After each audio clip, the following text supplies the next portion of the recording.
A wet evening here across South Florida, still raining pretty good, especially down to southern Palm Beach County. Strong storms still bubbling up here over the preserve out towards US 27 as that takes you in towards South Bay and Belle Glade. Heavy downpours right now through Delray Beach, western Delray down to western Boca out towards the high school. And as we head a little closer to the coast, still raining pretty good from Palmetto Park up towards Boynton Beach.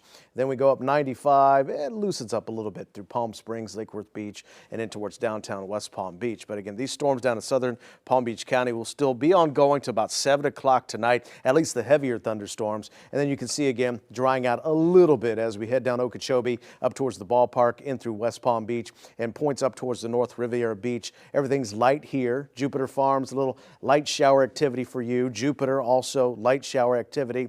So not as strong as they were about an hour and a half ago, but still raining. Again, light shower continues through Palm City, Stewart, back up towards Jensen Beach, Rio, Port Sewell, and out towards Port St. Lucie and Tradition. Everything's wrapping up there.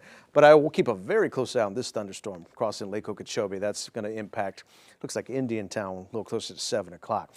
Then we go into Indian River. Here's that cell that we're tracking over Blue Cypress Lake. This is closely moving in towards Vero Beach and Sebastian. So heads up around that area. That's below severe limit, so that's good news. And a strong thunderstorm moving in towards northwestern Okeechobee County. So forecast again, you know the drill. We've got those showers and storms in the forecast lingering, at least the wet stuff, at about 10 p.m. Then everything really starts to diminish as we go past that. Down to about 77 tonight. That's it. It's warm and humid to start.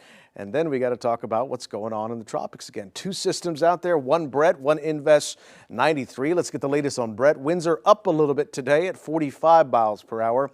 And the future track has shifted further to the south a little more. Yesterday, we showed you that future track was showing more of a kind of encompassing the Dominican Republic and back out towards Haiti as we head into Saturday and Sunday. But you can see that has shifted further down to the south, more into the Caribbean. But as the system moves into the Caribbean, there's a little bit of wind shear out there. So it's not a super ripe environment to get the storms to develop. And after that, it's Invest 93. That has a high chance to develop. But as we run the computer models on that Invest, you can see westerly jog over the next few days, and then eventually all in really good consensus and moving back into the open Atlantic and no threat for us. So we've got one more day of these nasty storms again here across South Florida, really starting to percolate between 4 and about 8, right through I-95 again. The potential is there for some severe storms again, isolated in nature, gusty wind, some hail. And then as we hit into Thursday, the severe weather risk drops a little bit, but the rain showers are still in the forecast. Wave heights again, boating forecast looks great to start the day. In the afternoon, for obvious reasons, showers and storms there, and looking at a light chop on the intracoastal. All right, here's a look at South Florida's most accurate forecast. Low 90s, impact weather again on your Wednesday.